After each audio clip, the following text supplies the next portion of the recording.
اعوذ باللہ من الشیطان الرجیم بسم اللہ الرحمن الرحیم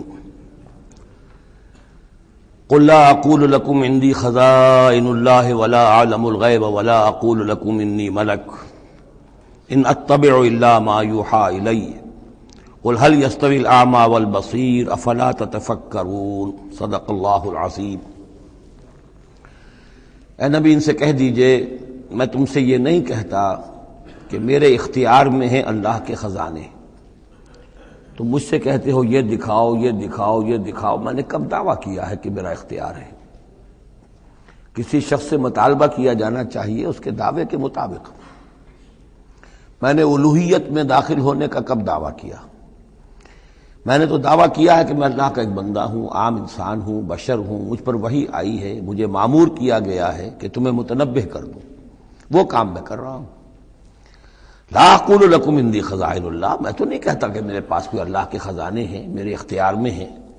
ولا اعلم الغیب، نہ میں نے یہ دعویٰ کیا ہے کہ غیب کا علم مجھے حاصل ہے۔ ولا اقول لکم انی ملک، نہ میں نے تم سے کبھی یہ کہا ہے یا کہتا ہوں کہ میں فرشتہ ہوں۔ ان اتبع الا ما یوحی الی، میں تو بس اتباع کر رہا ہوں اس شے کی کہ جو مجھے طرف وحی کی جا رہی ہے۔ قل هل يستوي الاعمى والبصیر، کہیے تو پھر اب برابر ہو جائیں گے دیکھنے والے اور اندھے؟ افلا تتفکرون، تو کیا تم تفکر نہیں کرتے، غور و فکر سے کام نہیں لیتے؟ وانذر بہ، اب پھر یہاں بہ پر زور دے رہا ہوں میں۔ اے نبی اس قرآن کے ذریعے سے خبردار کر دیجئے، آپ کا کام انذار ہے، تبشیر ہے۔ اوپر آ چکا ہے وما نرسل المرسلین الا مبشرین، پہلے آ چکا ہے اوحی الی ھذا القرآن لانذرکم بہ ومن بلغ، یہاں پھر آیا وانذر بہ الذین یخافون ان یحشروا الی ربہم، خبردار کر دیجئے اس کے ذریعے سے ان لوگوں کو کہ جنہیں واقعتاً کچھ خوف ہے کہ وہ اپنے رب کی طرف لے جائے جائیں گے۔ جیسا کہ میں نے آپ کو بتایا تھا کہ ان میں بھی بہت کم لوگ تھے کہ جو بعث بعد الموت کے منکر تھے، وہ یہ کہتے تھے کہ ہاں ہے، قیامت ہے، اٹھیں گے، اپنے رب کے پاس جائیں گے، لیکن وہاں ہمارے چھڑانے والے ہیں، وہ ہمیں بچا لیں گے۔ وانذر بہ الذین یخافون ان یحشروا الی ربہم لیس لہم من دونہ ولی ولا شفیع، ان کے لیے کوئی نہیں ہوگا اللہ کے سوا، نہ کوئی حمایتی نہ سفارش کرنے والا۔ اپنی ان مغالطوں کو رفع کر لیں، ان غلط فہمیوں کو رفع کر لیں۔ لعلہم یتقون، شاید کہ ان میں تقوی پیدا ہو جائے، شاید کہ وہ ڈر جائیں، شاید کہ خوف پیدا ہو جائے۔ ولا تطرد الذین یدعون ربہم بالغداۃ والعشی یریدون وجہہ، اور مت دھتکاریے آپ ان لوگوں کو کہ جو پکارتے ہیں اپنے رب کو صبح و شام اور وہ اس کی چہرے کے طالب ہیں، اس کی رضا کے جویا ہیں۔ یہ اصل میں اشارہ ہو رہا ہے کہ تمام رسولوں کے ساتھ یہ معاملہ ہوا، خاص طور پر حضرت نوح کے ساتھ بھی، کہ جو بڑے بڑے سرداران ہوتے تھے قوم کے، وہ کہتے تھے کہ اے نوح ہم تو تمہارے پاس آنا چاہتے ہیں، سمجھنا چاہتے ہیں بات کیا ہے، لیکن ہم دیکھتے ہیں جب بھی آئے تمہارے پاس، تمہاری محفل میں بیٹھے ہوتے ہیں ہمارے کمی کاری ملازم گھٹیا لوگ، اب ہماری شایان شان نہیں ہے کہ ہم ان کے ساتھ بیٹھیں۔ یہی بات حضور سے کہتے تھے کہ آپ آتے ہیں آپ کے پاس بات سمجھنے کے لیے، یہ آپ کے گرد جو جمگھٹا لگا رہتا ہے یہ ہمارے غلام لوگ ہیں، یہ ہمارے جو ہے معاشرے کے پست طبقات ہیں، یہ آپ کے آس پاس ہوتے ہیں، تو پھر ہمارے شایان شان یہ نہیں ہے کہ ہم ان کی موجودگی میں آپ سے بات کریں۔ اس پر جواب دیا جا رہا ہے اے نبی آپ ان کی باتوں سے کوئی اثر نہ لیں، آپ خام خواہ اپنے ان ساتھیوں کو، چاہے وہ غریب ہیں چاہے وہ پست طبقات سے ہیں، لیکن ان کی شان یہ ہے کہ وہ صبح و شام اللہ کو پکارتے ہیں، اللہ سے دعا کرتے ہیں، مناجات کرتے ہیں، تسبیح و تحمید کرتے ہیں، اور وہ اس کے چہرے، اس کے روح انور کے طالب ہیں، وہ اس کے رضا چاہتے ہیں، اس کی خوشی چاہتے ہیں۔ انہوں نے اپنی زندگی جو ہے من یشری نفسہ ابتغاء مرضات اللہ، یہ تو وہ لوگ ہیں جنہوں نے اپنی جانیں جو ہے اللہ کی رضا جوئی کے لیے، اللہ کی رضا حاصل کرنے کے لیے تج دی ہیں۔ ما علیک من حسابہم من شیء، آپ کے ذمے ان کے حساب میں سے کچھ نہیں ہے۔ وما من حسابک علیہم من شیء، اور نہ آپ کا ان کے اوپر آپ کے حساب میں سے کچھ ہے، یعنی یہ کہ یہ تو ہر شخص کو اپنی کمائی کرنی ہے، آپ کے ذمہ آپ کا فرض ہے آپ کرتے جائیے، جو آپ کے پاس آ رہے ہیں ان کا حساب بھی اللہ لے لے گا، جو آپ کے پاس نہیں آتے ان کا حساب بھی لے لے گا، ہر ایک کو اس کے طرز عمل کے مطابق وہ بدلہ دے دے گا۔ نہ آپ ان کی طرف سے جواب دہ ہیں نہ یہ آپ کی طرف سے جواب دہ ہیں۔ فتطردہم، تو اگر خدا نہ خواستہ بالفرض آپ ان کے دباؤ میں آ کر اگر انہیں دور کر دیں، اپنے سے دھتکار دیں، فتکون من الظالمین، تو آپ ظالموں میں سے ہو جائیں گے۔ وَكَذَلِكَ فَتَنَّا بَعْضَهُم بِبَعْضٍ، اور اسی طرح ہم نے بعض کو بعض کے ذریعے سے آزمایا ہے۔ حق کہہ رہا ہے ایک شخص لیکن ہے مفلس، اب وہ دولت مند جو ہے وہ مسکرائے گا، اس کو دیکھو یہ مجھے سمجھانے آیا ہے، اس کے کپڑے پھٹے ہوئے ہیں، جوتیاں پٹخارتا ہوا آ گیا مجھے سمجھانے کے لیے، اپنی حیثیت کو نہیں پہچانتا۔ حالانکہ دیکھنا یہ چاہیے کہ جو بات وہ کہہ رہا ہے صحیح ہے یا غلط۔ اس طرح ہم آزمائش کر دیتے ہیں لوگوں کے لیے، وَكَذَلِكَ فَتَنَّا بَعْضَهُم بِبَعْضٍ، اسی طرح ہم آزماتے ہیں بعض کو بعض کے ذریعے سے، لِيَقُولُوا، تاکہ وہ کہیں اَهَٰؤُلَاءِ مَنَّ اللَّهُ عَلَيْهِم مِّن بَيْنِنَا، کیا یہ وہ لوگ ہیں جن پر اللہ کا خاص انعام و احسان ہوا ہے ہم میں سے؟ اللہ کا احسان ہم پر ہوا ہے، دولت مند ہم ہیں، سردار ہم ہیں، چودراٹیں ہماری ہیں، حویلیاں ہماری ہیں، یہ جو ہیں گرے پڑے طبقات کے لوگ، کیا یہ ہیں کہ جو اللہ کا احسان اور ان کے اوپر اللہ تعالیٰ کا بڑا فضل ہوا ہے؟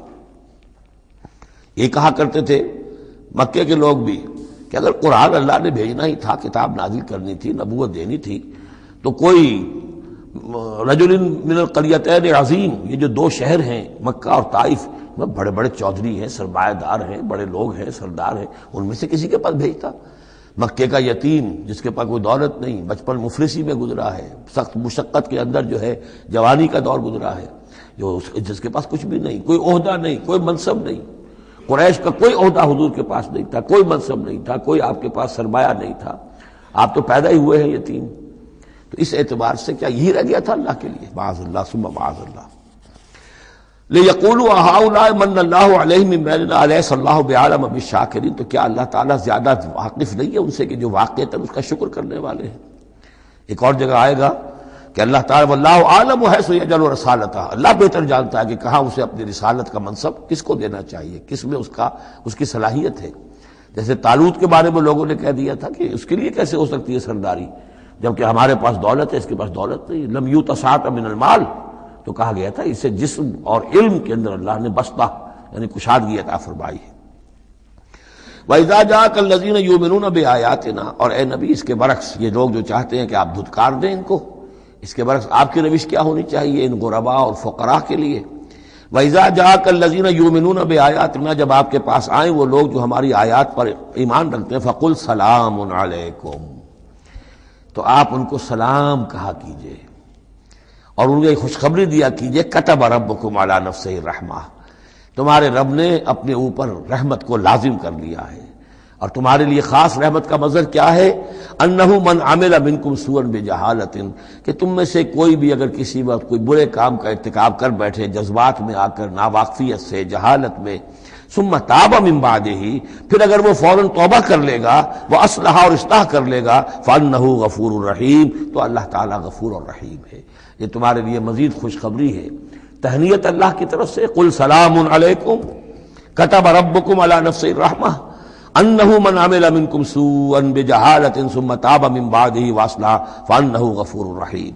وکذالک نفصل الآیات، آگے محذوف ہے لفظ لیتفکروا بہا ولتستبین سبیل المجرمین، اسی طرح ہم اپنی آیات کی تفصیل بیان کرتے ہیں تاکہ یہ لوگ ان پر غور کریں، تفکر کریں، اور جب غور کریں گے، تفکر کریں گے، تو مجرموں کا راستہ ان کے سامنے کھل کر آ جائے گا کہ جس راستے پر ہم جا رہے ہیں وہ واقعتاً مجرموں کا راستہ ہے۔ قل انی نہیت ان اعبد الذین تدعون من دون اللہ، کہہ دیجئے مجھے تو روک دیا گیا ہے ان کو پوجنے سے کہ جن کو تم پکارتے ہو اللہ کے سوا، یہ لات عزا منات، ان کو میں نہیں پکار سکتا، مجھے روک دیا گیا ہے، مجھے تو حکم دیا گیا ہے لا تدعوا مع اللہ احدا، اللہ کے ساتھ کسی اور کو مت پکارو۔ قل لا اتبع اہواءکم، اور کہہ دیجئے ڈنکے کی چوٹ میں تمہاری خواہشات کی پیروی نہیں کر سکتا، قد ضللت اذن، اگر ایسا کروں گا تو میں خود گمراہ ہو جاؤں گا، وما انا من المہتدین، اور پھر نہ رہوں گا میں ہدایت والوں میں۔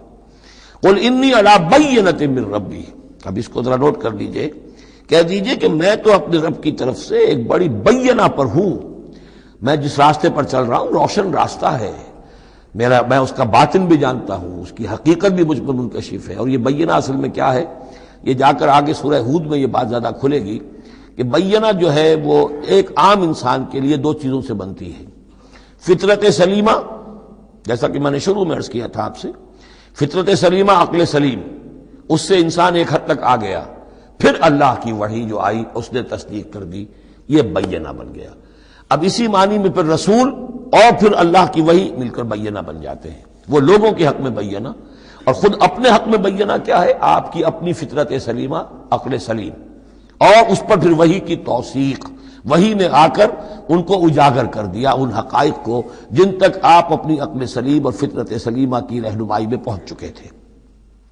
قل انی علی بینۃ من ربی، کہہ دیجئے میں کوئی اندھیرے میں ٹامک ٹوئیاں نہیں مار رہا ہوں. تم جو مجھ سے مطالبے کر رہے ہو، مجھ پر دباؤ ڈال رہے ہو، میں تو اپنے رب کی طرف سے بینہ پر ہوں. وَكَذَّبْتُمْ بِهِ، تم نے اسے جھٹلا دیا ہے. مَا عِندِي مَا تَسْتَعْجِلُونَ بِهِ، میرے پاس وہ شے موجود نہیں ہے جس کی تم جلدی مچا رہے ہو. وہ جلدی مچاتے تھے، لے آئیے عذاب. بہت سن چکے ہم، کان پک گئے سن سن کر ہمارے، عذاب آئے گا، عذاب آئے گا، عذاب. کہاں ہے وہ عذاب؟ کہاں رکا ہوا ہے؟ 10 برس ہو گئے. میرے پاس نہیں ہے، میرے اختیار میں نہیں ہے. وہ عذاب بھی آئے گا، اللہ کے فیصلے سے آئے گا، جب وہ چاہے گا آئے گا. ما عندی ما تستعجلون بھی، جس چیز کی تم جلدی مچا رہے ہو وہ میرے اختیار میں نہیں ہے. ان الحکم الا للہ، فیصلے کا اختیار کلیتاً اللہ کے ہاتھ میں ہے. یقص الحق، وہ حق بات بیان کر دیتا ہے. وہ خیر الفاصلین، اور وہ سب سے اچھا فیصلہ کرنے والا ہے. قل لو ان عندی ما تستعجلون به، اب اس میں وہ تلخی جو ہے وہ ظاہر ہو رہی ہے کہ تم جو تنگ آ گئے ہو میری باتیں سن سن کر، میرے اندر بھی تمہاری جانب سے بیزاری پیدا ہو چکی ہے. قل لو ان عندی ما تستعجلون به، کہہ دیجئے اگر میرے ہاتھ میں ہوتا، میرے اختیار میں ہوتا، میرے پاس ہوتا جس کی تم جلدی مچا رہے ہو، لقضی الامر بینی و بینکم، تو میرے اور تمہارے مابین کبھی کا فیصلہ طے ہو چکا ہوتا. میں تمہیں ابھی مزید مہلت نہ دیتا. تم اگر تمہارے کان پک گئے تو میں بھی تنگ آ چکا ہوں. میرے بھی اب جو ہے صبر کا پیمانہ جو ہے وہ ایک حد کو پہنچ چکا ہے. لقضی الامر بینی و بینکم، میرے اور تمہارے مابین کبھی کا فیصلہ چکا دیا گیا ہوتا. واللہ عالم بالظالمین، اللہ خوب واقف ہے ظالموں سے. وَعِندَهُ مَفَاتِحُ الْغَيْبِ، اسی کے پاس ہے خزانے غیب کے. یہ مفاتح جو یہاں جمع آیا ہے تو مفتاح کہتے ہیں کنجی کو، اس کی جمع بھی ہے، اور مفتاح کہتے ہیں اس کو جس سے کھولا گیا، یعنی خزانہ. یہاں پر مفتاح کی جمع ہے یہ مفاتح. وَعِندَهُ مَفَاتِحُ الْغَيْبِ، اسی کے پاس غیب کے سارے خزانے ہیں. لا يعلمها الا هو، کوئی جانتا ہی نہیں ان کو سوائے اس کے. وَيَعْلَمُ مَا فِي الْبَرِّ وَالْبَحْرِ، اور وہ تو جانتا ہے جو کچھ خشکی میں ہے اور جو کچھ سمندر میں ہے. وَمَا تَسْقُطُ مِنْ وَرَقَةٍ إِلَّا يَعْلَمُهَا، اور نہیں گرتا کوئی ایک پتا بھی کسی درخت سے مگر اللہ کے علم میں ہوتا ہے. وَلَا حَبَّةٍ فِي ظُلُمَاتِ الْأَرْضِ وَلَا رَطْبٍ وَلَا يَابِسٍ، نہیں گرتا کوئی دانہ نہ زمین کی تاریکیوں میں، وہ دانہ گھستا ہے زمین کے اندر بیج کی شکل میں.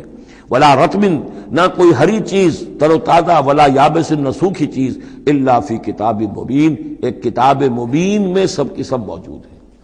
یہ کتاب مبین اللہ کا علم قدیم ہے، اللہ کا علم قدیم جس میں کہ ہر شے موجود ہے. ما کان و ما یکون، آن واحد کی طرح. وَهُوَ الَّذِي يَتَوَفَّاكُم بِاللَّيْلِ، اب یہ لفظ یہاں پر آ گیا ہے، وہ جو قادیانیوں کے ساری خباثت کا توڑ جو ہے، وہ جو میں نے وضاحت آپ کو بیان کی تھی کہ وفا یوفی یتوفا، اب یہاں آ گیا وَهُوَ الَّذِي يَتَوَفَّاكُم بِاللَّيْلِ، وہی ہے جو تمہیں وفات دیتا ہے رات کے وقت. کیا وفات دیتا ہے؟ کیا انسان مر جاتا؟ نہیں، جان تو رہتی ہے، شعور نہیں رہتا. میں نے کہا تھا 3 چیزیں ہیں، جسم ہے، جان ہے، جان میں شعور ہے.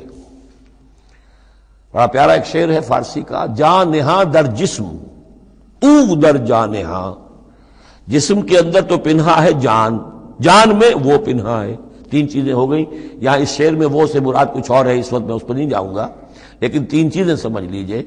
جان نہاں در جسم، جسم کے اندر جان پنہا ہے. او در جان نہاں، وہ جان میں نہاں ہے. اے نہاں اندر نہاں اے جان جان، یہ پھر کسی اور جگہ پر پڑھیں گے اس شعر کو انشاءاللہ. اب سمجھ لیجئے، ایک جسم ہے، جسم میں جان ہے، جان میں شعور ہے، اصل شے تو شعور ہے. لہذا نیند میں صرف شعور لے گئے، موت ہوئی تو شعور بھی لے گئے، جان بھی لے گئے. اور عیسیٰ کو لے گئے، شعور بھی لے گئے، جان بھی لے گئے، جسم بھی لے گئے.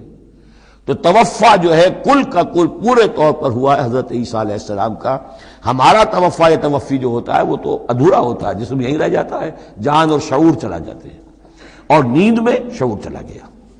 وَهُوَ الَّذِي يَتَوَفَّاكُم بِاللَّيْلِ وَيَعْلَمُ مَا جَرَحْتُم بِالنَّهَارِ، وہی ہے جو تمہیں وفات دے دیتا ہے، قبضے میں لے لیتا ہے، یتوفاکم رات کے وقت، اور وہ جانتا ہے جو کچھ کہ تم کرتے ہو دن کے وقت. ثم یبعثکم فیہ، پھر وہ دوبارہ اگلی صبح کو پھر تمہیں اٹھا دے گا، لیقضی اجل مسمی، تاکہ وہ تمہاری جو مہلت ہے وہ پوری ہو جائے۔ یعنی روزانہ ایک طرح سے ہم موت کی آغوش میں چلے جاتے ہیں۔ آدھی موت تو ہے، نیند کسے کہتے ہیں؟ آدھی موت ہے۔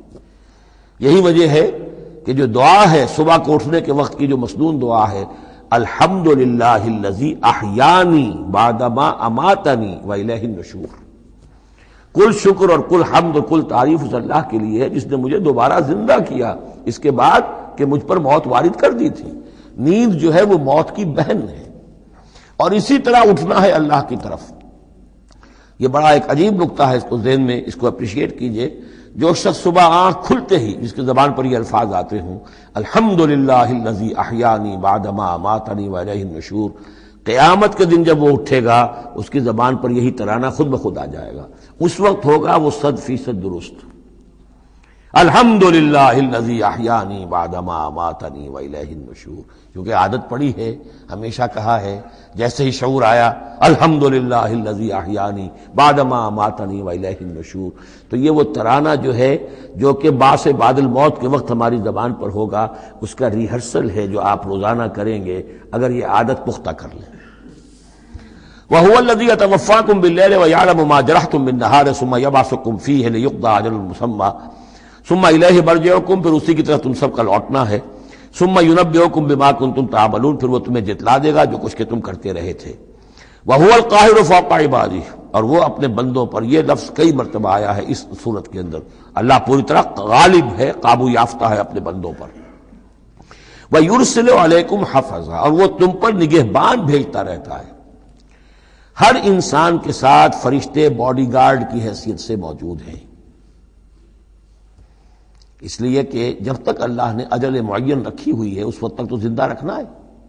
وہ زندہ رکھنے کے لیے حفظہ، حفاظت کرنے والے نگہبان، وہ جو میں نے ایک دفعہ پہلے بھی کہا تھا، بسا اوقات تو محسوس ہوتا ہے کہ جیسے گاڑی ایسے سناٹے سے آپ کے ساتھ سے گزری ہے کہ معلوم ہوتا ہے کسی نے ہاتھ دے کر آپ کو بچایا، ورنہ بچنے کا کوئی امکان نہیں تھا۔ تو کوئی ہے، جب معلوم ہے کہ ابھی اس کی موت کا وقت نہیں آیا تو بچانے والے فرشتے ہمارے ساتھ ہوتے ہیں۔ حتیٰ اذا جاء احدکم الموت، یہاں تک کہ جب تم میں سے کسی کی موت کا وقت آتا ہے، توفتہ رسلنا، اب یا پھر توفا آ گیا، اب یہاں پہ شعور اور جان دونوں جائے گا۔ توفتہ رسلنا، تو ہمارے بھیجے ہوئے فرشتے جو ہیں وہ اس کو قبضے میں لے لیتے ہیں، وہم لا یفرطون، اس میں کوئی کمی نہیں کرتے، کوئی کوتاہی نہیں کرتے، جو حکم آیا جب آیا۔ ثم ردوا الی اللہ مولاہم الحق، پھر وہ لوٹا دیے جاتے ہیں اب اللہ کی طرف جو ان کا مولا ہے برحق، سچا۔ الا لہ الحکم، آگاہ ہو جاؤ، فیصلے کا اختیار اسی کے ہاتھ میں ہے، حاکمیت اسی کی ہے۔ ان الحکم الا للہ، یہ دوسری مرتبہ آیا یہاں۔ وہو اسرع الحاسبین، اور وہ حساب کرنے والوں میں سب سے بڑھ کر تیز ہے، یعنی اسے دیر نہیں لگے گی۔ اس کے کمپیوٹرز جو ہیں وہ کوئی بہت ہی سپر کمپیوٹر جن کا ہم تصور بھی نہیں کر سکتے۔ قل من ینجیکم من ظلمات البر والبحر تدعونہ تضرعا وخفیا، ان سے پوچھئے کون تمہیں نجات دیتا ہے اندھیروں میں سے، وہ تاریکی کے ہوں یا سمندر کے۔ سمندر میں گھپ اندھیرا ہے، کشتی چل رہی ہے، کچھ نظر نہیں آ رہا ہے، اوپر بادل بھی ہے، اب اس وقت انسان کو کچھ نہیں سوچتا، ہاتھ کو ہاتھ سجھائی نہیں دے رہا، کون تمہیں پھر بھی بچاتا ہے وہاں؟ من ینجیکم۔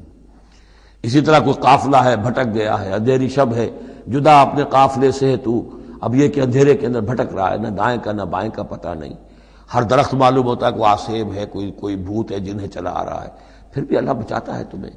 من ینجیکم من ظلمات البر والبحر تدعونہ تضرعا وخفیا، اس وقت تو تم پکارتے ہو اللہ کو بہت ہی گڑ گڑاتے ہوئے اور دل ہی دل میں خفیہ خفیہ، اے اللہ بچا دے، اے اللہ اس وقت کو راستہ بنا دے، کوئی دستگیری ہو جائے، کسی طرف سے روشنی ہو جائے۔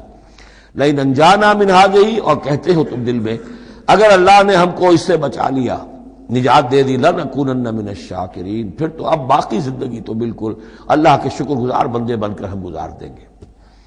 قل اللہ ینجیکم منہا، اللہ تعالیٰ پھر نجات دیتا ہے تمہیں اس سے، ومن کل کرب، اور ہر کرب سے، ہر تکلیف سے، ثم انتم تشرکون، پھر اس کے بعد تم آگے پھر شرک شروع کر دیتے ہو، پھر تمہیں اپنی دیویاں دیوتا، اپنے آلہہ، اپنے چودھری، اپنے سردار یاد آ جاتے ہیں۔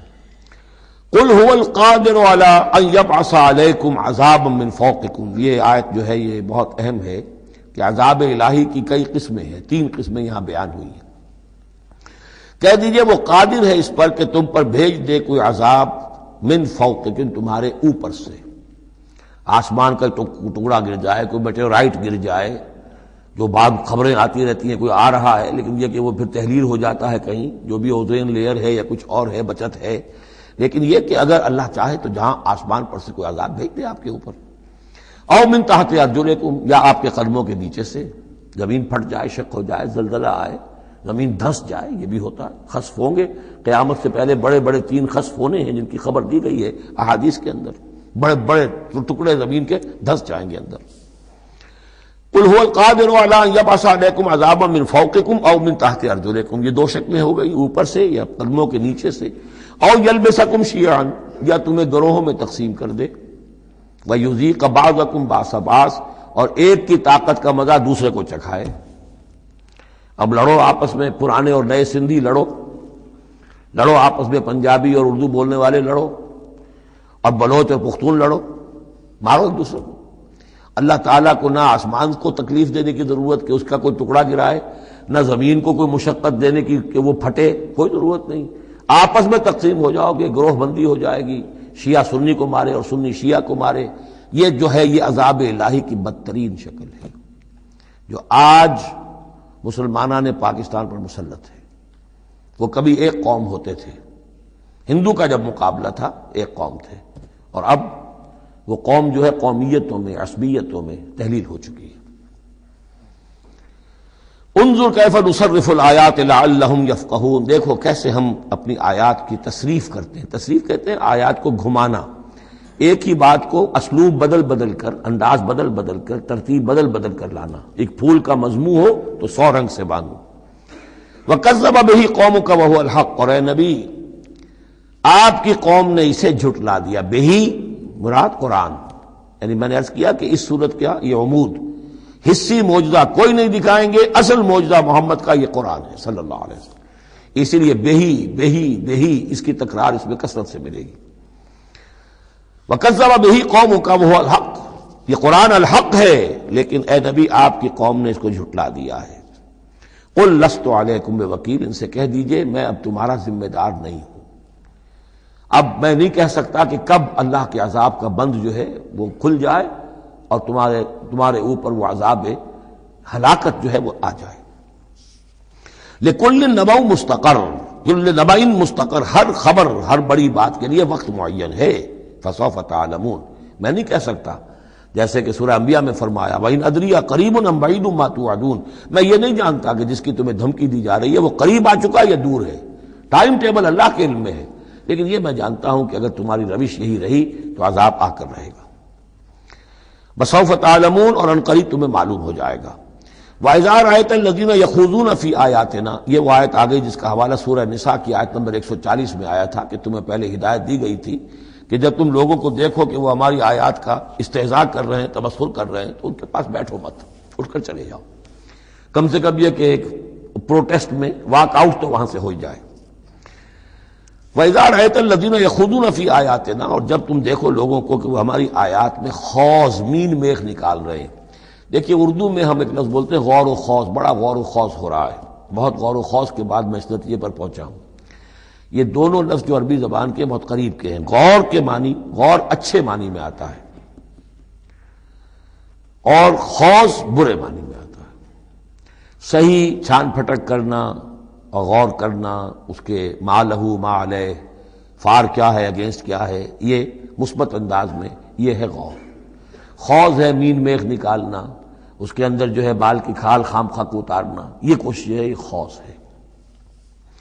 وَإِذَا رَأَيْتَ الَّذِينَ يَخُوضُونَ فِي آيَاتِنَا، جبکہ وہ ہماری آیات میں اس طریقے کا معاملہ کر رہے ہوں تو جب تم دیکھو فَأَعْرِضْ عَنْهُمْ، تو ان سے کنارہ کرو، حَتَّى يَخُوضُوا فِي حَدِيثٍ غَيْرِهِ، یہاں تک کہ پھر وہ کسی اور بات میں لگ جائے، کسی اور مذاق میں، ٹھٹے میں، پھر تم ان کے پاس جا سکتے ہو۔ وَإِمَّا يُنْسِيَنَّكَ الشَّيْطَانُ فَلَا تَقْعُدْ بَعْدَ الذِّكْرَىٰ، اور اگر تمہیں شیطان بھلا دے، تم بیٹھے ہوئے تھے وہاں گفتگو شروع ہوئی، کچھ دیر تک تمہیں احساس نہیں ہوا کہ یہ تم اس کام میں لگ گئے ہیں، تو تمہیں یاد نہیں آیا، لیکن فلا تقعد بعد الذکر، جب یاد آ جائے تو مت بیٹھو ان کے ساتھ، مع القوم الظالمین، ان ظالموں کے ساتھ، پھر وہاں سے واک آؤٹ کرو احتجاجاً، اور پھر یہ البتہ منتظر رہو، چونکہ دعوت و تبلیغ کے لیے پھر تمہیں آنا ہے، تو قالوا سلاما، علیحدہ بھی ہو تو وہ لٹ مار کے نہ ہو، بلکہ یہ کہ اٹھو وہاں سے تو بڑی خوبصورتی کے ساتھ۔ وما علی الذین یتقون من حسابہم من شیء، اور یقیناً جو لوگ اللہ کی تقوی کی روش اختیار کرتے ہیں ان پر ان کے حساب کی کوئی ذمہ داری نہیں ہے، ولیکن ذکریٰ لعلہم یتقون، لیکن یہ یاد دہانی ہے تاکہ وہ تقوی اختیار کریں۔ وذر الذین اتخذوا دینہم لعبا ولہوا، اور چھوڑو ان کو، دفع کرو، نظر انداز کرو، ان سے آپ نظر پھیر لو کہ جنہوں نے اپنے دین کو کھیل اور کود بنا لیا ہے، کھیل، ہنسی مذاق، ٹھٹا۔ بہت سے لوگ اب بھی مل جائیں گے آپ کو دین کے معاملے میں کبھی سنجیدہ ہوتے ہی نہیں، دین کی بات اگر شروع ہوگی تو وہ اسے استہزاء میں، تمسخر میں، ٹٹ بٹس میں، اینیکڈوٹس میں، یہ واقعات یوں ہو گیا تھا، یہ ایسا تھا، اس میں اس کو جو ہے وہ بالکل ختم کر دیں گے۔ وَذَرِ الَّذِينَ اتَّخَذُوا دِينَهُمْ لَعِبًا وَلَهْوًا وَغَرَّتْهُمُ الْحَيَاةُ الدُّنْيَا، اور ان کو تو اصل میں دھوکے میں مبتلا کر دیا ہے دنیا کی زندگی نے، ساری توجہات ادھر ہیں، بھاگ دوڑ اس کے لیے ہے، زیادہ سے زیادہ کمانا ہے، مال جمع کرنا ہے، حلال سے ہو حرام سے ہو، ساز و سامان کی فکر پڑی ہوئی ہے۔ وَذَكِّرْ بِهِ، اب پھر بہی کو نوٹ کیجئے، تذکیر کیجئے، اس کے قرآن کے ذریعے سے تذکیر کیجئے، جیسے کہ سورہ قاف کی آخری آیت ہے فَذَكِّرْ بِالْقُرْآنِ مَنْ يَخَافُ وَعِيدٍ، قرآن کے ذریعے سے تذکیر کیجئے اس شخص کو کہ جس کے اندر کچھ خوف ہے اللہ کے وعدے کا اور اللہ کی وعید کا۔ تو یہاں بھی آیا کہ آپ ان کو چھوڑیے، وَذَكِّرْ بِهِ أَن تُبْصَرَ نَفْسٌ بِمَا كَسَبَتْ، اس قرآن کے ذریعے سے انہیں تذکیر کرائیے، یاد دہانی کرائیے کہ مبادا کوئی شخص گرفتار ہو جائے اپنے کرتوتوں کے عوض، وہ وقت نہ آ جائے کہ تم اپنی رنگ رلیوں اور کرتوتوں کے عوض رہن رکھے جاؤ، گرفتار ہو جاؤ۔ لیس لہا من دون اللہ ولی ولا شفیع، پھر اس کے لیے اللہ کے سوا کوئی نہیں ہوگا، یا اللہ کے مقابلے میں اللہ سے بچانے والا کوئی نہیں ہوگا، نہ کوئی ولی اور نہ شفیع۔ دیکھیے دوسری مرتبہ کیٹیگوریکل ڈینائل شفیع کیا۔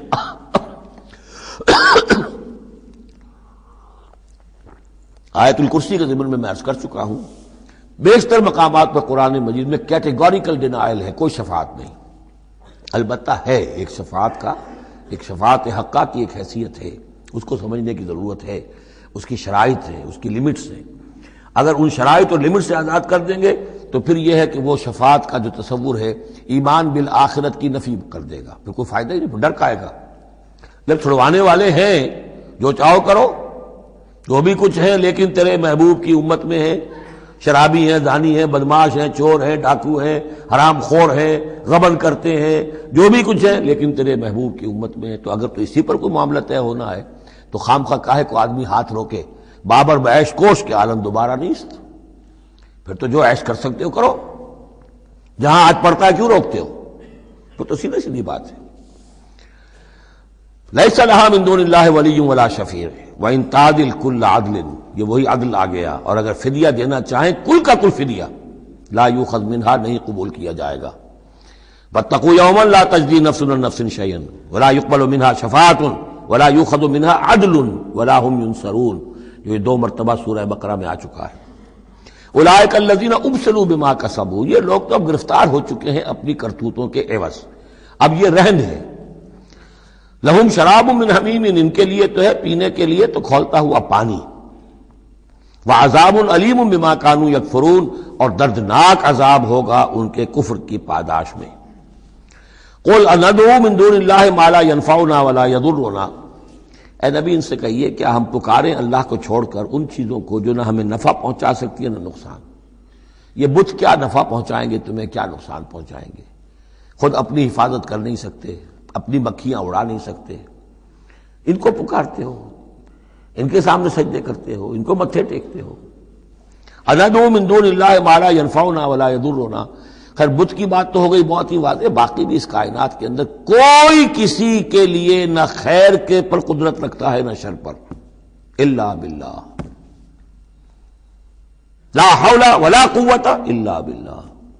یہ یقین ہو جائے تب توحید مکمل ہوگی، پھر کس کے سامنے آدمی سر جھکائے خام خواہ، کس کے آگے اپنی عزت نفس پیش کرے، اس کا دھیلا کرے؟ کسی کے ہاتھ میں اختیار ہے ہی نہیں، لا حول ولا قوت الا باللہ۔ حدیث میں آیا ہے، حضرت عبداللہ ابن عباس کو مخاطب کر کے کہا ہے کہ نوجوان اس بات کو اچھی طرح جان لے، اگر تمام دنیا کے انسان مل کر چاہیں اولکم و آخرکم و انسکم و جنکم کہ تمہیں کوئی فائدہ پہنچا دے، نہیں پہنچا سکتے جب تک کہ اللہ نہ چاہے، اور تمام انسان چاہے تمہیں کوئی نقصان پہنچا دے، نہیں پہنچا سکتے جب تک اللہ نہ چاہے۔ تو پھر یک درگیر و محکم گیر پکارو اللہ کو، کسی اور کو پکارنے کا، کسی اور سے سوال کرنے کا، کسی اور سے ڈرنے کا، کسی اور سے التجائیں کرنے کا، کسی اور کا استغاثہ کرنے کا، دہائی دینے کا کیا فائدہ؟ قل ندعو من دون اللہ ما لا ينفعنا ولا يضرنا ونرد على اعقابنا، اور ہم جو ہے اپنی ایڑیوں کے بل لوٹا دیے جائیں بعد از ہدانا اللہ، جبکہ ہمیں تو اللہ نے ہدایت دے دی ہے۔ کالذی استہوتہ الشیاطین فی الارض حیران، کیا اس طرح کے آدمی ہم بن جائیں کہ جن کو شیاطین نے، جنوں نے کسی جنگل میں بیابان میں اس کی مت مار دی ہو، راستہ بھلا دیا ہو، اب اسے کچھ نظر نہیں آ رہا۔ لہو اصحاب یدعونہ الی الہدی ائتنا، ہیں اس کے ساتھی جو اس کو پکار رہے ہیں کہ آؤ ہماری طرف، ہدایت کی طرف آؤ، ہمارے پاس آؤ۔ قل ان ھدی اللہ ھو الھدی، یہ نقشہ کھینچ دیا گیا ہے جماعتی زندگی کی کتنی برکت ہے۔ آپ اکیلے ہو، کہیں بھٹک گئے ہو، تو پھر یہ کہ آپ کے لیے سیدھے راستے پر آنا بہت مشکل ہو جائے گا۔ جماعتی زندگی ہے، ساتھی ہیں، جس کو کہا ہے سورہ توبہ میں کونوا مع الصادقین، معیت اختیار کرو، رہو ساتھ سچوں کے۔ کسی وقت ہوتا ہے انسان کو کوئی ایسی آزمائش پیش آ گئی ہے، اس کا دماغ چکرا گیا ہے، گھوم گیا ہے، نہیں سمجھ میں آ رہا، راستہ نہیں نکل رہا، مشکل بڑی آ گئی ہے، ایک طرف حرام ہے لیکن یہ ہے کہ دباؤ کو بہت پڑ رہا ہے، گھر والوں کا پڑ رہا ہے، بچوں کا پڑ رہا ہے، بیوی کا پڑ رہا ہے، راستہ غلط ہے۔ اس میں یہ ہے کہ ایسے وقت میں بسا اوقات پھر اگر رفقا ہیں، ساتھی ہیں، آپ کے کامریڈز ہیں، آپ کے کولیگز ہیں، اس کے ساتھ وہ پکارتے ہیں، ساتھ ہاتھ جو ہے آپ کا تھام کر آپ کو سہارا دیتے ہیں۔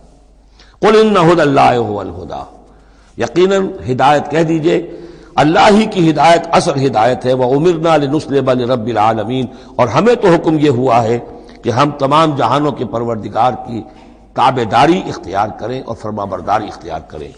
وَنَقِيمُ الصَّلَاةَ وَاتَّقُوهُ، اور یہ کہ نماز قائم کرو اور اس کا اللہ کا تقوی اختیار کرو۔ وَهُوَ الَّذِي إِلَيْهِ تُحْشَرُونَ، اور وہی ہے جس کی طرف کہ تمہیں جمع کر دیا جائے گا۔ وَهُوَ الَّذِي خَلَقَ السَّمَاوَاتِ وَالْأَرْضَ بِالْحَقِّ، اور وہی ہے جس نے آسمان اور زمین بنائے ہیں حق کے ساتھ۔ یہاں حق کے کیا معنی ہے؟ ود اے پرپس، یہ بیکار نہیں ہے۔ ربنا ما خلقت ھذا باطلا، اے رب ہمارے تو نے یہ سب باطل نہیں بنایا، بیکار نہیں بنایا، بے مقصد نہیں بنایا۔ سورہ آل عمران کی آخری رکوع کی جو دعا ہے، بلکہ باطل کے مقابلے میں کیا؟ حق۔ وَهُوَ الَّذِي خَلَقَ السَّمَاوَاتِ وَالْأَرْضَ بِالْحَقِّ وَيَوْمَ يَقُولُ كُن فَيَكُونُ، اور جس دن وہ کہے گا ہو جا، وہ ہو جائے گا۔ کیا ہو جائے گا؟ جب وہ چاہے گا اس کائنات کو لپیٹ بھی دے گا، اسی نے بنایا ہے حق کے ساتھ، اور اس کو اسی کے حکم سے لپٹ جائے گی۔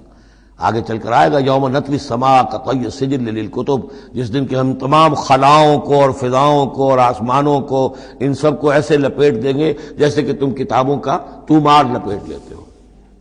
والسماوات مطویات بیمینہ، تمام یہ خلا اور سما یہ سب اللہ کے داہنے ہاتھ میں لپٹے ہوئے ہوں گے۔ قولہ الحق، اس کا فرمانا ہی حق ہے۔ اس کا کیا معنی ہے؟ صرف اس کا کہہ دینا کن، بس، اس سے کسی اور شے کی ضرورت نہیں ہے، کوئی ذریعہ، کوئی میٹر، کوئی انرجی، کچھ نہیں۔ قولہ الحق، اس کا فرمانا ہی برحق ہے، اس کا کہہ دینا ہی برحق۔ کن فیکون، یوم یقول کن فیکون قولہ الحق۔ وَلَهُ الْمُلْكُ یوم يُنفخُ فِي الصُّورِ، اور اسی کے لیے ہوگی بادشاہی اس دن جس دن کے سور میں پھونکا جائے گا۔ اگرچہ حقیقت میں تو بادشاہی اب بھی اسی کی ہے، لیکن ابھی جھوٹے سچے بادشاہ بیٹھے ہوئے ہیں۔ ابھی شاہ فہد صاحب بھی براجمان ہیں، اور بھی شاہ بھی اور کوئی ہوں گے، حسن بھی ہیں، حسین بھی ہیں، وہ شاہ بھی ہیں اور بھی ہیں، ملکہ بھی ہیں۔ یہ سب جو ہیں یہ سب نسیہ منسیہ ہو جائیں گے۔ لمن الملک اليوم للہ الواحد القہار۔ معلوم یہ کہ اب بھی اگرچہ بادشاہی اسی کی حقیقت میں، لیکن یہ جھوٹے سچے ڈرامے والے خدا جو ہیں کچھ نہ کچھ بیٹھے نظر آتے ہیں بادشاہ۔ وَلَهُ الْمُلْكُ یوم يُنفخُ فِي الصُّورِ، عالم الغیب، وہ تمام غیب کا جاننے والا، والشہادہ، اور کھلی باتوں کا جاننے والا، وَهُوَ الْحَكِيمُ الْخَبِيرُ، اور وہ کمال حکمت والا اور ہر شے سے باخبر۔ وَإِذْ قَالَ إِبْرَاهِيمُ لِأَبِيهِ آزَرَ، اب اس میں آپ دیکھیں گے اس سورہ مبارکہ میں حضرت ابراہیم کا ذکر ہے اور پھر ان کی نسل کے بعض انبیاء کرام کا ذکر ہے۔ ایک گلدستہ تو ہم پڑھ آئے ہیں سورہ نساء کے آخر میں، وہاں 13 انبیاء اور رسل کے نام آئے تھے، یہاں اس سے ذرا بڑا گلدستہ آئے گا، یہاں پہ 17 انبیاء اور رسل کے نام آئیں گے۔ پھر حضرت ابراہیم علیہ السلام کا ذکر یہاں آیا ہے، اور جو جن رسولوں کی قوموں پر ہلاکت کے بارے میں قرآن میں صراحت کے ساتھ مذکور ہے، ان 6 کا ذکر جو ہے سورہ اعراف میں آئے گا۔ حضرت ابراہیم علیہ السلام کی قوم کا کیا حشر ہوا یہ صراحت کے ساتھ قرآن میں مذکور نہیں ہے۔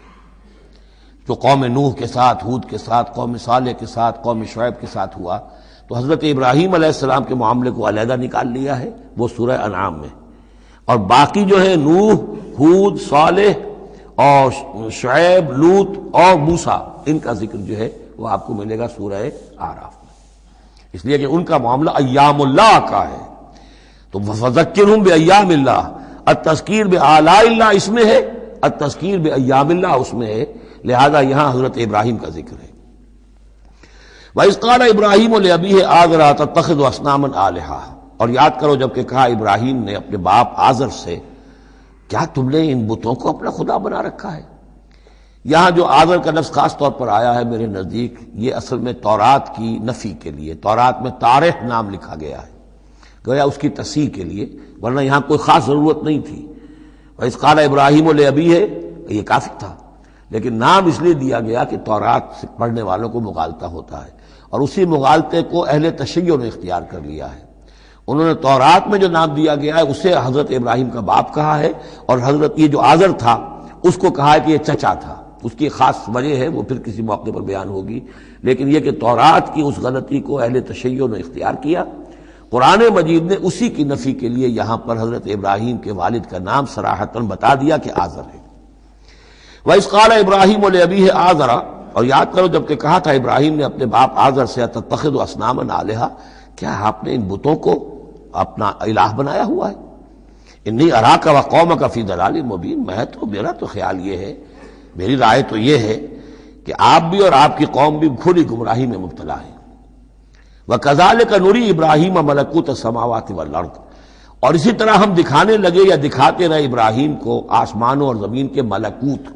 ملکوت سے مراد کیا ہے کہ اللہ تعالیٰ نے اس کائنات کا جو نظام قائم کیا، جسے میں کہتا ہوں کہ جو یونیورسل ایک گورنمنٹ ہے، اس کا ایک نظام ہے، اس کے کارندے ہیں، تو اس کے مشاہدہ اللہ تعالیٰ اپنے رسولوں کو کراتا ہے، تاکہ ان کا یقین جو ہے وہ یقین اس درجے کا ہو جائے کہ جیسے کہ اپنی آنکھوں سے دیکھی ہوئی چیزیں۔ وَلَيَكُونَ مِنَ الْمُوقِنِينَ، اور تاکہ وہ پوری طرح یقین کرنے والوں میں سے ہو جائے، لیکن واو چونکہ یہاں آیا، اس سے پہلے ہم محذوف مانیں گے، تاکہ وہ اپنی قوم پر حجت قائم کر سکے اور پوری طرح یقین کرنے والوں میں سے ہو جائے۔ یہ جو آگے آ رہا ہے یہ در حقیقت حضرت ابراہیم علیہ السلام کی طرف سے اپنی قوم پر حجت کو اس طور سے پیش کیا گیا ہے۔ بعض حضرات کے نزدیک یہ ہے کہ یہ حضرت ابراہیم کا اپنا ذہنی ارتقاء ہے کہ واقعتاً انہوں نے سمجھا یہ ستارہ خدا ہے، پھر ڈوب گیا تو کہا کہ نہیں یہ تو ڈوب گیا، پھر چاند کو دیکھا تو چاند خدا ہے، پھر کہا نہیں یہ تو یہ بھی جو ہے غروب ہو گیا، پھر سورج کو کہا۔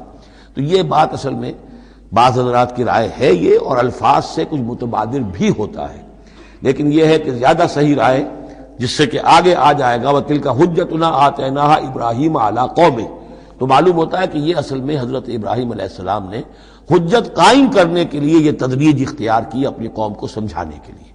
اور حضرت ابراہیم علیہ السلام اللہ کے نبی تھے، اور نبی کوئی بھی زندگی کے کسی بھی مرحلے پر مشرک نہیں ہوتا، اس کی شریعت، اس کی سرشت اتنی خالص ہوتی ہے۔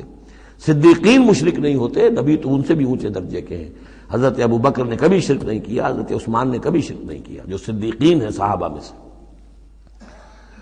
وَكَذَلِكَ نُرِي إِبْرَاهِيمَ مَلَكُوتَ السَّمَاوَاتِ وَالْأَرْضِ وَلِيَكُونَ مِنَ الْمُوقِنِينَ فَلَمَّا جَنَّ عَلَيْهِ اللَّيْلُ، جب ان پر رات جو ہے اس نے تاریکی کر دی، رأى كوكبا، انہوں نے دیکھا ایک چمکدار ستارے کو، قال هذا ربی، انہوں نے کہا یہ میرا رب ہے۔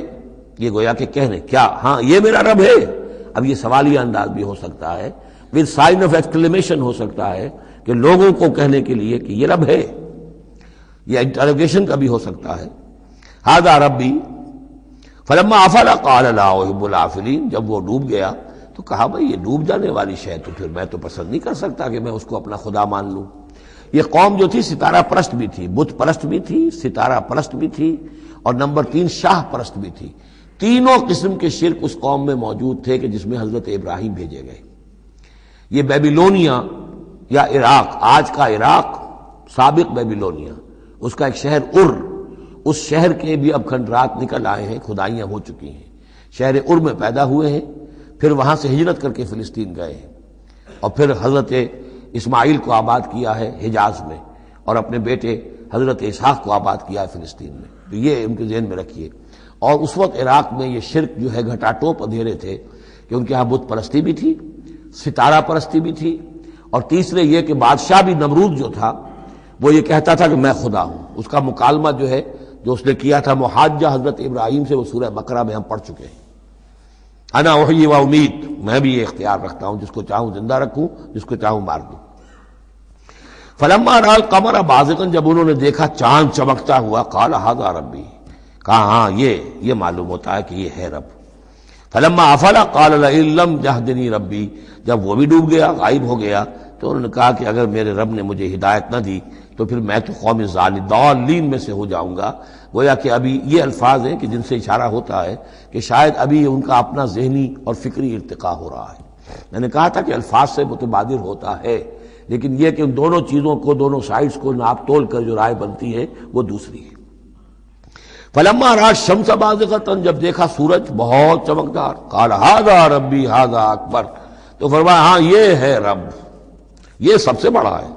فلما افلت، جب وہ بھی ڈوب گیا، قال یا قوم انی بریء مما تشرکون، انہوں نے کہا اے میری قوم کے لوگوں، میں تو بری ہوں، اعلان برات کرتا ہوں ان سب سے جنہیں تم شریک ٹھہرا رہے ہو۔ انی وجہت وجہی للذی فطر السماوات والارض حنیفا، میں نے تو اپنا رخ کر لیا ہے، اپنا چہرہ جو ہے ادھر کر لیا ہے اس ہستی کی طرف جس نے آسمانوں اور زمین کو بنایا یکسو ہو کر، وما انا من المشرکین، اور میں مشرکوں میں سے نہیں ہوں۔ وحاجہ قومہ، اب اس پر محاجہ کیا ان سے ان کی قوم نے، وہ حجت بازی شروع کر دی، یہ تم نے کیا کہہ دیا؟ سارے دیویوں کی نفی کر دی، سارے ستاروں کی نفی کر دی، ہر چیز کی نفی کر دی، اب تم پر مار پڑے گی فلاں دیوی کی اور فلاں ستارے کی نحوست جو ہے اس کا تم نے انکار کیا، تیار ہو جاؤ، اب تمہارے اوپر شامت آئے گی۔ قال تحاجونی فی اللہ وقد ہدان، انہوں نے فرمایا مجھ سے محاجہ کر رہے، حجت بازو کر رہے اللہ کے بارے میں، جبکہ اس نے تو مجھے ہدایت دے دی ہے، مجھے تو اللہ نے ہدایت دی ہے۔ ولا اخاف ما تشرکون بہ، اور مجھے کوئی خوف نہیں ان ہستیوں کا جنہیں تم شریک ٹھہرا رہے ہو، مجھے کوئی خوف نہیں۔ الا ان یشاء ربی شیئا، ہاں اللہ کو چاہے میرے ساتھ کہ کوئی تکلیف مجھے آ جائے، کوئی آزمائش آ جائے تو ٹھیک ہے، میرا رب ہے، لیکن مجھے کوئی کسی کا ڈر نہیں، نہ تمہارے کسی دیوی کا، نہ دیوتا کا، نہ کسی ستارے کی نحوست کا، اور نہ کسی اور کا۔ لا اخاف ما تشرکون بہ، تم جس کا مجھے ڈراوا دے رہے ہو مجھے ان میں سے کسی کا کوئی خوف نہیں۔ الا ان یشاء ربی شیئا، الا یہ کہ میرا رب میرے لیے کچھ چاہے جو چاہے۔ وسع ربی کل شیء علما، یقیناً میرا رب جو ہے وہ تو ہر شے کے علم کے اعتبار سے احاطہ کیے ہوئے ہے۔ افلا تتذکرون، تو کیا تم عقل سے کام نہیں لیتے، تم نہیں سوچتے، نصیحت اخذ نہیں کرتے؟ وکیف اخاف ما اشرکتم، میں کیسے ڈروں ان سے جنہیں تم نے شریک ٹھہرا رکھا ہے۔ ولا تخافون انکم اشرکتم باللہ، جبکہ تم نہیں ڈرتے کہ تم نے اللہ کے ساتھ شریک ٹھہرا دیے۔ ما لم ينزل به علیکم سلطانا، اور ان ہستیوں کو شریک ٹھہرا دیا ہے جن کے لیے کہ اللہ نے کوئی سلطان، کوئی سند نہیں اتاری۔ ہاں اللہ نے اپنی کتابوں میں کوئی سند اتاری ہوتی، عقل انسانی میں اس کی کوئی بنیاد ہوتی تو کوئی بات بھی ہوتی، نہ عقل میں، نہ فطرت میں، نہ کسی آسمانی کتاب میں کسی معبود کے لیے کوئی گنجائش نہیں ہے ہی نہیں۔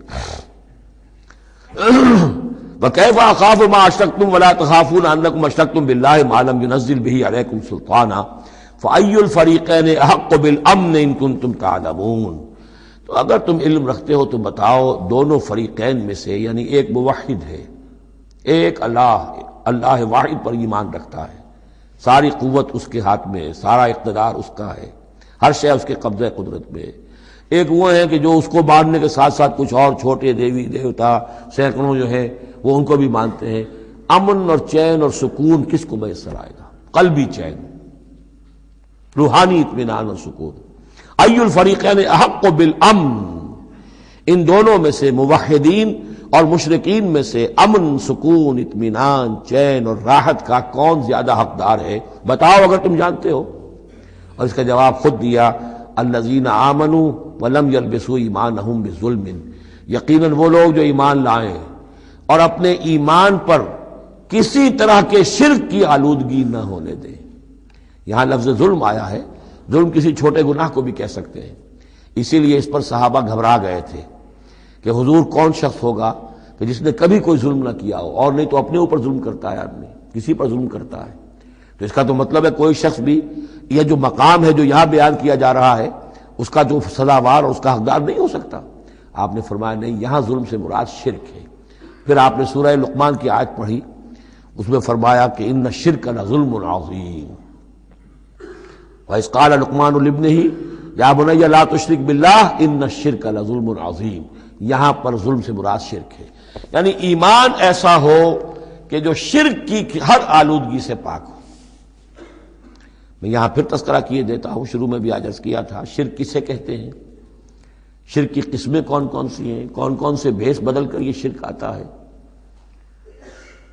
باہر رنگے کے خواہی جامہ می پوش، من اندازے قدت را می شناسم، تم چاہے کسی بھی رنگ کا لباس پہن کے آ جاؤ، میں تمہیں تمہارے قد سے پہچان لوں گا۔ تو قد سے پہچاننا جو ہے شرک کا آسان نہیں ہے، بھیس بدلتا ہے یہ، اس کے لیے ضروری ہے۔ اور آج کے دور میں شرک کس کس شکل میں موجود ہے اس کا سمجھنا بہت اہم ہے۔ اس موضوع پر میرے 6 گھنٹے کے کیسٹس موجود ہیں۔ الذین آمنوا ولم یلبسوا ایمانہم بظلم، یقیناً وہ لوگ جو ایمان لائے اور جنہوں نے اپنے ایمان میں کسی بھی نوع کے شرک کی آمیزش نہ ہونے دی، اولئک لہم الامن وہم مہتدون، ان کے لیے ہے امن اور وہی ہوں گے راہیاب۔ یہ امن اور ایمان اور اسلام اور سلامتی کا جو آپس میں تعلق ہے لفظی اعتبار سے، وہ اس دعا میں بہت نمایاں ہو جاتا ہے کہ جو حضور ہر نیا جو چاند دیکھتے تھے ہر مہینے کا، تو دعا مانگتے تھے، اللہم اہلہ علینا بالامن والایمان والسلامت والاسلام، اے اللہ یہ مہینہ جو شروع ہو رہا ہے اس نئے چاند کے ساتھ، ہلال کے ساتھ، اسے ہم پر طلوع فرما امن اور ایمان کے ساتھ اور سلامتی اور اسلام کے ساتھ۔ تو یہ بڑا گہرا ربط ہے ان الفاظ کے اندر۔ میرا چھوٹا سا کتابچہ ہے قرآن اور امن عالم، آج سے شاید کوئی میں سمجھتا ہوں کہ 30-32 سال پہلے کی تقریر تھی میری، لیکن وہ ان موضوعات پر میں سمجھتا ہوں کہ بہت مختصر لیکن بہت مفید ہے۔ فرمایا وَتِلْكَ حُجَّتُنَا آتَيْنَاهَا إِبْرَاهِيمَ عَلَىٰ قَوْمِهِ، اس کا میں حوالہ دے رہا تھا۔ یہ پوری سرگوشت بیان کر کے اب فرمایا یہ ہماری وہ حجت تھی جو ہم نے ابراہیم کو عطا کی اس کے قوم کے خلاف۔ یہ سارا محاجہ حضرت ابراہیم اپنی قوم سے کر رہے تھے۔ بظاہر اس کو توریہ کہتے ہیں، ایک ہوتا ہے جھوٹ بولنا، ایک ہوتا ہے توریہ۔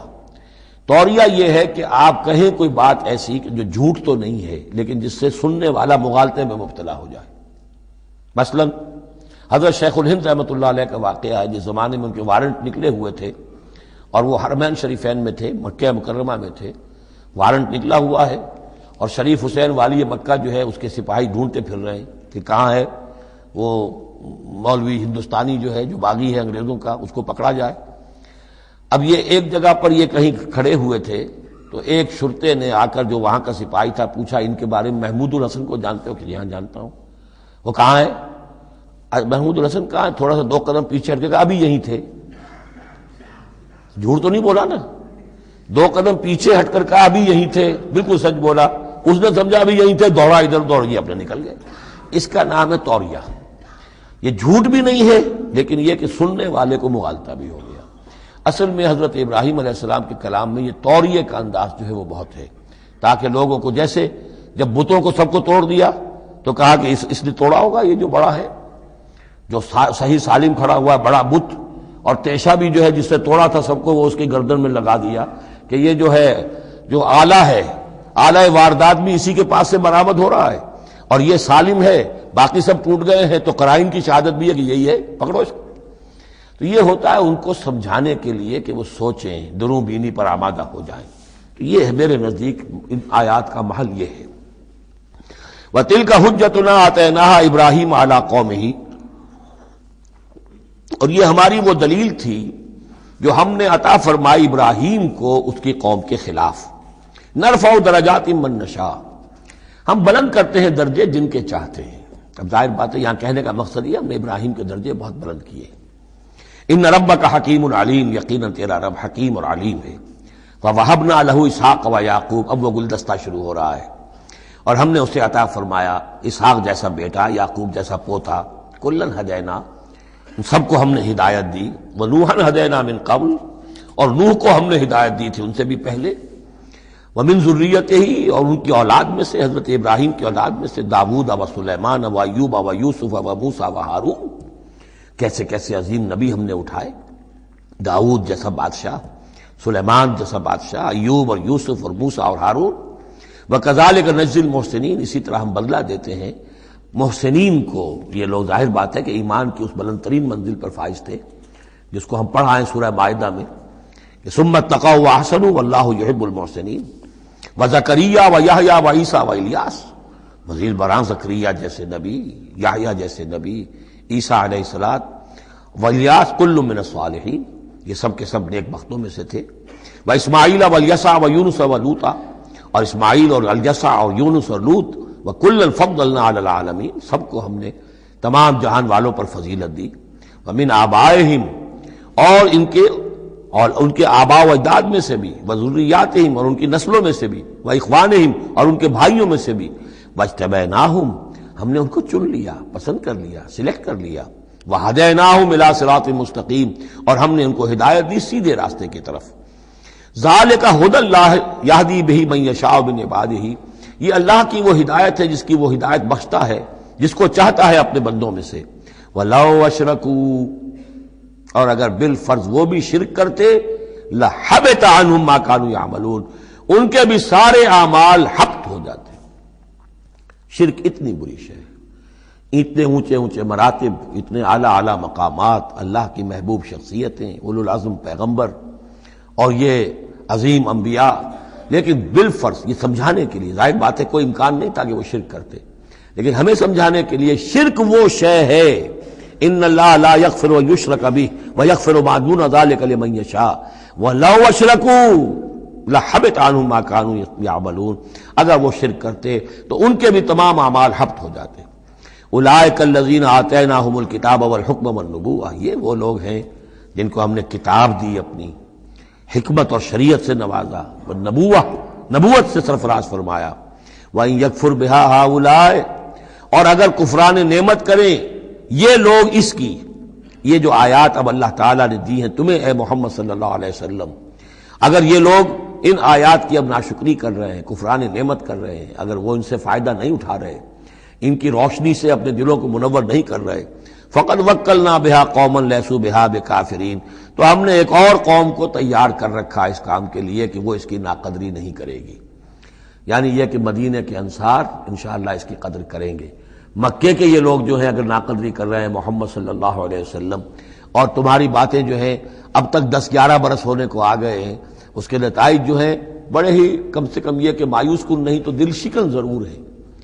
محمد جیسا مبلغ اور رسول اور داعی اور مربی اور مزکی اور معلم، اور 10-12 برس کی جد و جہد میں بمشکل 150 پونے 200 آدمی، پہلے 10 برس میں تو بمشکل 125 آدمی تھا۔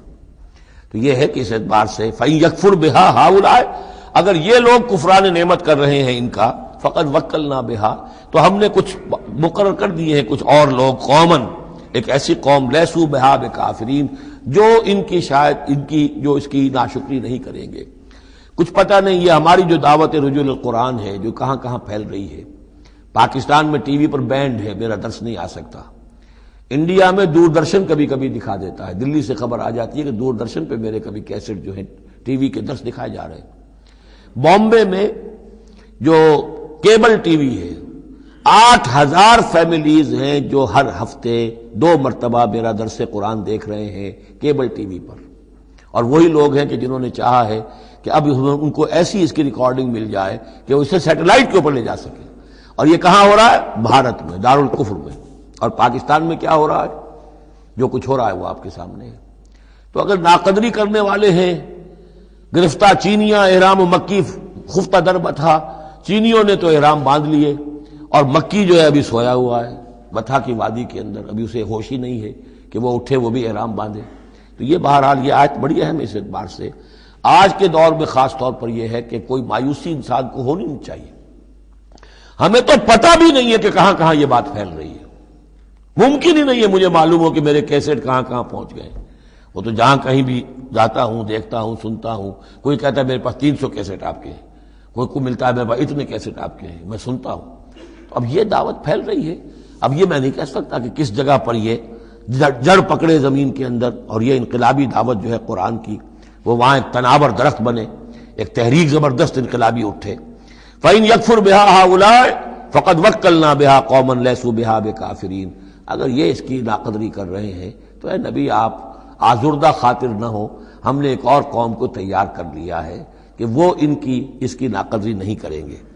اولئک الذین ھدی اللہ فبہداہ مقتدہ، یہ وہ لوگ ہیں جن کو اللہ نے ہدایت دی تھی۔ یہ 17 نام جو اوپر ہم نے پڑھے ہیں، فرمایا کہ اللہ فرما رہا ہے ہم نے انہیں ہدایت دی تھی، فبہداہ مقتدہ، تو آپ بھی ان کی ہدایت کی پیروی کیجئے۔ یہ بہت اہم نقطہ ہے جو یہاں پر نوٹ کر لینے کا ہے کہ جو بھی سابقہ انبیاء کے معاملات کہیں آئیں اور ان کی نفی نہ آئے، وہ چیز گویا کہ ہم مسلمانوں کے لیے بھی وہ چیز جو ہے وہ اس قابل ہے کہ اب اس کی اتباع کریں، اس کی پیروی کریں، اس کو مانیں۔ چنانچہ اسی اعتبار سے یہ رجم اور قتل مرتد، یہ 2 سزائیں جو ہیں یہ ہمارے ہاں اہل سنت نے اور سب تمام مسلمانوں نے یہ لی ہے کہ رجم کی سزا قرآن میں نہیں ہے، یہ سابق شریعت کی سزا ہے جس کو حضور نے برقرار رکھا ہے۔ قتل مرتد کا ذکر بھی قرآن مجید میں نہیں ہے، یہ بھی سابق امت کے اندر سابق شریعت کی سزا ہے جس کو برقرار رکھا گیا ہے۔ جب تک کسی شے کی نفی نہ ہو جائے سابق جو بھی شریعت ہے اس کی، اس وقت تک یہ ہے کہ وہ چیز بھی لاگو رہے گی۔ فرمایا اولئک الذین ھدی اللہ فبہداہ مقتدہ قل لا اسألکم علیہ اجرا، اور کہہ دیجئے کہ میں تم سے اس پر کسی اجر کا طالب نہیں ہوں، میں نے تم سے کوئی محنتانہ کا بھی طلب نہیں کیا، تم سے کوئی معاوضہ نہیں مانگا۔ ان ہوا الا ذکریٰ للعالمین، یہ نہیں ہے مگر تمام جہان والوں کے لیے یاد دہانی ہے، نصیحت ہے۔ جو چاہے اس سے کسب فیض کرے، جو چاہے اس سے نور حاصل کرے، جو چاہے اس سے صحیح صراط مستقیم تک کی رہنمائی اخذ کر لے، یہ تو اللہ تعالیٰ کی طرف سے ایک صدقہ جاریہ ہے۔ ان ہوا الا ذکریٰ للعالمین، یاد دہانی اور نصیحت ہے تمام جہان والوں کے لیے۔ بارک اللہ لی ولکم فی القرآن العظیم ونفعنی وإیاکم بالآیات والذکر الحکیم۔